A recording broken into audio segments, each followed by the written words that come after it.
নমস্কার, আমি অয়ন। একই কাণ্ড, আবার জেনজিরা রক্তাক্ত।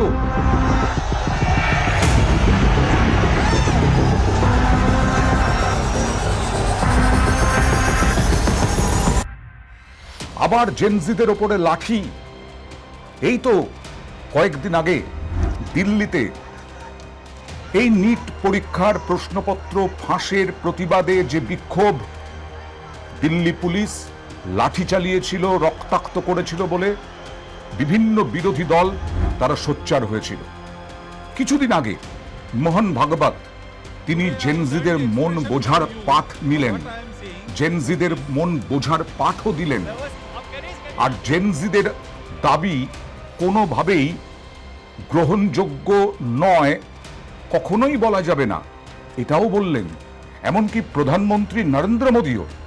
তারপরেও জেনজিদের আন্দোলনে চলল জলকামান, বুক চিতিয়ে জেনজিরা তারা আন্দোলন করলেন, পুলিশের জলকামানের সামনে বুক চিতিয়ে লড়াই করলেন। বিধানসভা অভিযান ছিল, কি হতো?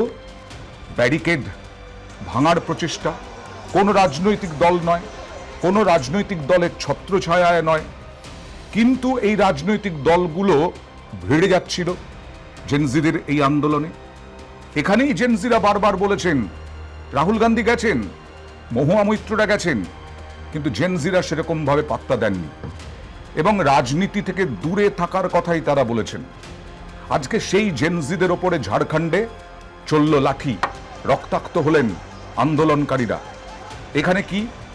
সেখানে ছিল নিট পরীক্ষার প্রশ্নপত্র ফাঁস। এখানে কি 14তম জেপিএসসি সিভিল সার্ভিস পরীক্ষা, এইটাই উত্তেজনার কারণ হয়ে উঠেছে। প্রাথমিক ফল প্রকাশের পর প্রার্থীরা প্রশ্ন তুলেছেন, যার মধ্যে ক্যাটেগরি ভিত্তিক কাট অফ নাম্বার অনুপস্থিত থাকা এবং মেধা তালিকার কিছু দিক অন্তর্ভুক্ত ছিল।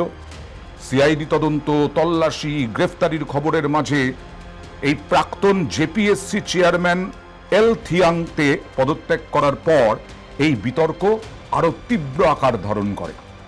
কিন্তু কিছুতেই সিবিআই তদন্ত মানছে না ঝাড়খণ্ড সরকার। হেমন্ত সোরেনের সরকার কিছুতেই মানছে না। বিজেপি এর থেকে ফায়দা লোটার চেষ্টা করছে, খুব স্বাভাবিকভাবেই। বিজেপি এই সুযোগটা ছাড়ছে না। তারা কেন্দ্রীয় তদন্তকারী সংস্থা সিবিআই দিয়ে তদন্তের দাবি জানাচ্ছে। বিজেপি দাবি জানাচ্ছে সোরেন সরকারের বিরুদ্ধে একটি স্বচ্ছ নিয়োগ ব্যবস্থা নিশ্চিত করতে ব্যর্থ হওয়ার অভিযোগ এনেছে। কিন্তু কংগ্রেস কোথায়? কংগ্রেসের ক্ষেত্রে বড় সমস্যা। রাহুল গান্ধী গেলেন নিটে, রাহুল গান্ধী গেলেন জেনজিদের নিট প্রশ্নপত্র ফাঁসের প্রতিবাদের আন্দোলনে, কিন্তু এখানেও তো সেই ছাত্ররাই আন্দোলনের সঙ্গে জড়িত যারা নিট প্রশ্নপত্র ফাঁসের প্রতিবাদ করেছিলেন। এবার এই যে ঝাড়খণ্ডের যে সিভিল সার্ভিস পরীক্ষা, তা নিয়ে এই যে উত্তাল হচ্ছে, তাতে রাহুল গান্ধীর দেখা নেই, মহুয়া মৈত্রদের দেখা নেই। মমতা বন্দ্যোপাধ্যায় উদ্যোগ নিয়েছিলেন দিল্লিতে যাওয়ার, তার আগেই অবশ্য সব মিটমাট হয়ে গেছিল, কারণ ধর্মেন্দ্র প্রধান পদত্যাগ করতে বাধ্য হয়েছিলেন, কেন্দ্রীয় শিক্ষামন্ত্রী। কিন্তু এখানে কারো দেখা নেই, ইন্ডি জোট নেই এই আন্দোলনকারীদের সঙ্গে।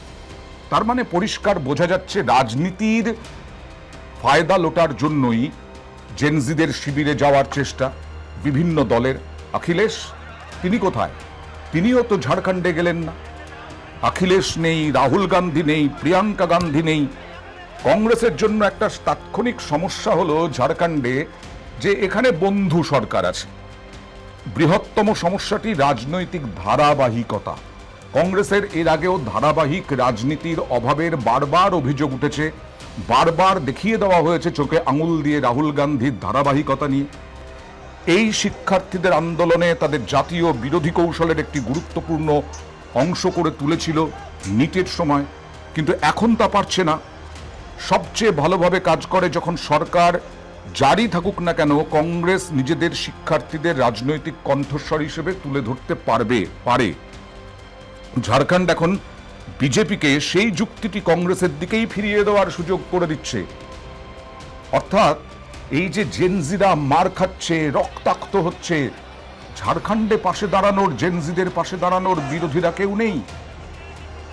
বিজেপির বিরুদ্ধে লড়াই করার জন্য, বিজেপির বিরুদ্ধে কিছুটা ফায়দা যাতে তোলা যায়, সেই কারণেই কি রাহুল গান্ধীরা গিয়েছিলেন নিট প্রশ্নপত্র ফাঁসের যে আন্দোলন, সেই আন্দোলনের মঞ্চে বিজেপি প্রশ্ন তুলতে পারে যে কেন্দ্রের অধীনে পরীক্ষার অনিয়ম যদি জাতীয় সংকট হতে পারে, তবে বিরোধী শাসিত রাজ্যে তাহলে সমান গুরুত্ব দেওয়া হবে না কেন? কংগ্রেস কেবল সোরেনকে রক্ষা করার জন্যই কি যাচ্ছে না জেনজিদের পাশে? কংগ্রেস কি সোরেনকে রক্ষা করে সহজে এর উত্তর দিতে পারবে না? তাই এই কংগ্রেস একটা মধ্যপন্থা বেছে নিয়েছে, শিক্ষার্থীদের সমর্থন করা, কিন্তু একই সাথে তাদের রাজ্য ও রাজ্য সরকারের মধ্যে আলোচনার পথ তৈরি করা। সোরেনের জন্য পরিস্থিতি সমানভাবে জটিল। আজকে যে আন্দোলনের ওপরে লাঠি চলল, জল কামান চলল, সেই জেনজিদের ওপরেই। এই জেনজিরা তো আন্দোলন আর সহজভাবে মিটে যাবে না, মিটিয়ে নেবে না, এ তো খুব পরিষ্কার। শিক্ষার্থীরা এখন আন্দোলন আরো জোরদার করার হুমকি দিচ্ছে, সরকারের ওপর চাপ বজায় রাখছে। ইন্ডিজোটের সমস্যা হতে পারে এই ঝাড়খণ্ড নিয়ে। ভাবা হয়েছিল ইন্ডিজোট তারা একটু অক্সিজেন পেল এই নিটের প্রশ্নপত্র ফাঁসের প্রতিবাদে আন্দোলনে জেনজিদের না চাইলেও পাশে দাঁড়ানোয়। এখন তো ঝাড়খণ্ড বিপদে ফেলে দিচ্ছে। জাতীয় পর্যায়ে বিজেপিকে চ্যালেঞ্জ জানাতে কংগ্রেসের আঞ্চলিক মিত্রদের প্রয়োজন। সেই একই মিত্ররা যে সরকারগুলো পরিচালনা করছে, সেখানে মাঝে মাঝে কংগ্রেসকে তাদের নীতির বিরোধিতা করতে হতে পারে।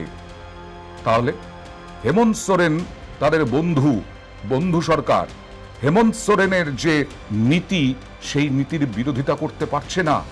এই নীতির বিরোধিতা করলেই ইন্ডিজোটের মধ্যে ফাটল নিশ্চিত হয়ে যাবে। যে ঝাড়খণ্ডের পুলিশ রাঁচিতে যেভাবে মারল আন্দোলনকারীদের, যেভাবে রক্তাক্ত করলো, রাহুল গান্ধীর নিন্দা কোথায়? প্রিয়াঙ্কা গান্ধীর নিন্দে কোথায়? বা অখিলেশের নিন্দে কোথায়? মহুয়া মৈত্ররা তারা নিন্দা করছেন না কেন? এই নীতিতে এই সমস্ত কিছু মুখ বুজে সহ্য করলে কংগ্রেসের পরিণতি ভালো হবে না, এটাই মনে করছেন রাজনৈতিক মহলের যারা দীর্ঘদিনের পোড় খাওয়া বিশ্লেষক তারা। নিট বিতর্কের সময় কংগ্রেস